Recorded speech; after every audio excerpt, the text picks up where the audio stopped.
Good morning. This is Kelsey from Kels Reads Things at Anna Porter Public Library in Gatlinburg, Tennessee. And today I'm going to be discussing with you on this Monday, Makeup Breakup. This is an adult romance comedy by Lily Menon. And it definitely has a bit of a chick flick feel to it. I guess flick isn't really the right word considering it's not a movie, but definitely a feminist forward read, and I thoroughly enjoyed it, and I really look forward to discussing what it's all about with you. Okay, so time for the plot. Anna Kadev is our protagonist, and she is more focused on developing her relationship app with her best friend and coding genius June than she is in dating or her love life. That is, until she becomes company neighbors with her ex-fling and now nemesis Hudson Craft, a smug, gorgeous, tall, blonde Greek god of a man and breakup app CEO. Though sparks are flying between Danica and Hudson, she can't put it past her that she believes Hudson stole her idea for a relationship app and created the opposite, a breakup app, which is becoming extremely successful. Annika believes that Hudson decided to woo her in order to steal her ideas at a conference they attended several months before the opening of this book. And now a huge competition for entrepreneurs to show off their own new company and business plans as well as their own new apps gives Annika the opportunity to win over the judges and to finally succeed above Hudson Craft for the first time. However, will Hudson's charms be able to convince her differently of his feelings? You can find out by reading Makeup Breakup. Alright, so that's the general premise, the general plot of this romance comedy book. I think I forgot to mention that Annika Dev is of, I believe, American Indian descent, Arabic. I'm not really sure the proper term for that, and I apologize immensely if I offend anyone. And Hudson is Caucasian. So now I'd like to actually talk about some things that I liked about the book, some things that I noticed. I certainly thought it was adorable. It was a wholesome story, not only because of Danica's relationship, hilarious, I guess I should say, rivalry with Hudson, but also because she has a very strong friendship with her co-owner slash co-CEO, I guess. I think she is the main CEO, but her best friend June is like her coding genius. She's the reason that the app basically functions, and they're currently working together on an interface that will help couples communicate more effectively called Ollie, and I really liked that. I thought that was very creative of the author to create a type of technology that will literally help couples communicate, speak to each other in kinder terms. Of course, it's all fiction, but I thought that the idea was really, really fascinating and unique and smart, very smart. And in general, the storyline was unique. I read a lot of romance books. I love romance. I love romantic comedies. I love anything that's lighthearted and that will make me laugh most of the time. I also have to be in the mood to want to laugh at people's ridiculous situations that they get themselves in, but I also just in general thought that this love story specifically was unique. Of course, it was enemies to lovers, which is a common thing that I read, but again, just the premise of the book in general was unique and different. It was obviously a little bit diverse because it included an author who is diverse, who is not Caucasian, and a story about a woman, the main person, who is of, I believe Arabic is the correct term, and I sincerely apologize if that is not correct. Even though it's an adult romance book, there really wasn't necessarily too many explicit scenes.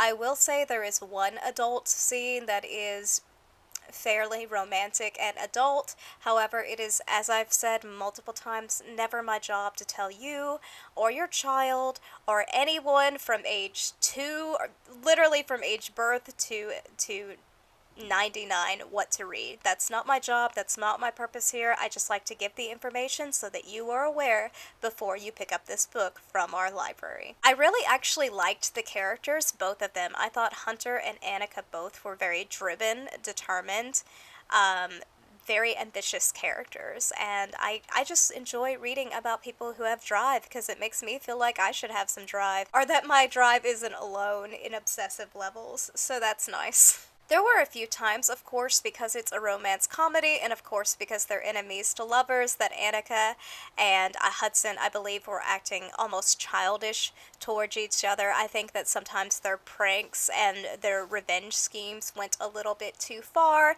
but again, that's fairly common to find in a romance comedy book, especially one about enemies to lovers. I thought Hudson himself was endearing, but he didn't always make, I think, the right decisions, and the same could be said about Annika. I think that they both sometimes let their emotions get the better of them. I also think that Annika specifically let stress, financial struggles, and her desire for revenge kind of cloud her judgment in terms of when it came to reading signs from Hudson.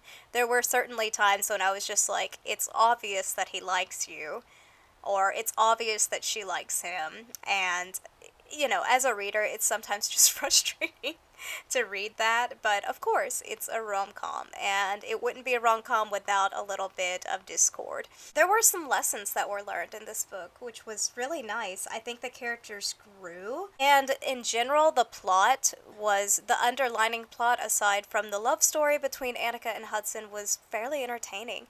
I really liked Annika's father.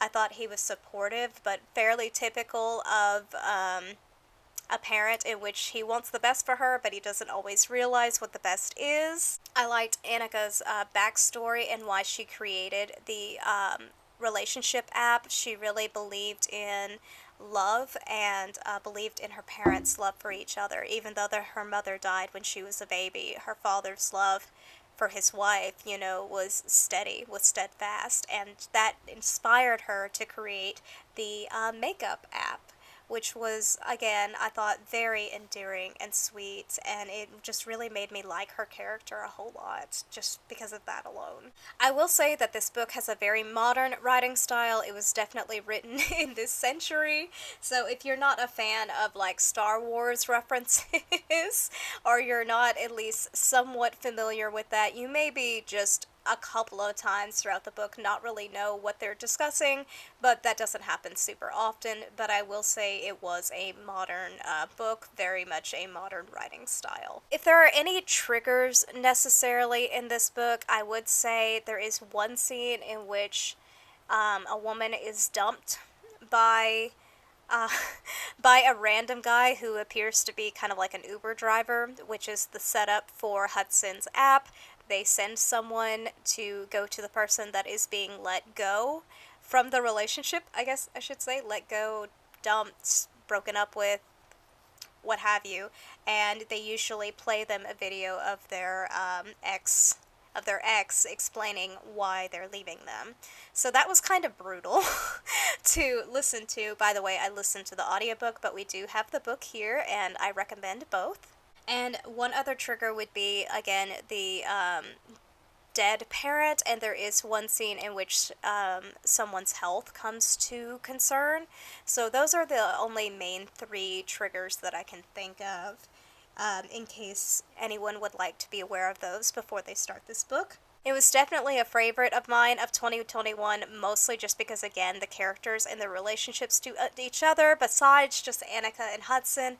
Annika and her relationship with June was very endearing. Annika and her relationship with her father was great.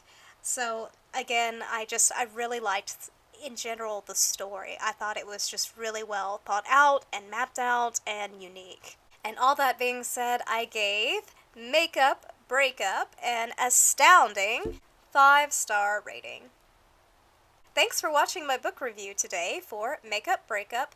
Next week, I very much thoroughly enjoy will be discussing with you. Finlay Donovan is Killing It by El Cosimano. This was most certainly probably my absolute favorite read thus far of 2021, and that is impressive because I have currently read, I believe, 31 to 32 of the 50 books challenge that I put on myself for Goodreads. In other words, I plan to read 50 books in 2021, and I am well on my way, but certainly Finlay Donovan was probably my absolute favorite read thus far, and I cannot wait to talk to you about it next Monday. Thanks again for stopping by, for viewing, and for discussing books with me. Please feel free to always reach out to me, and I hope you have a marvelous Monday.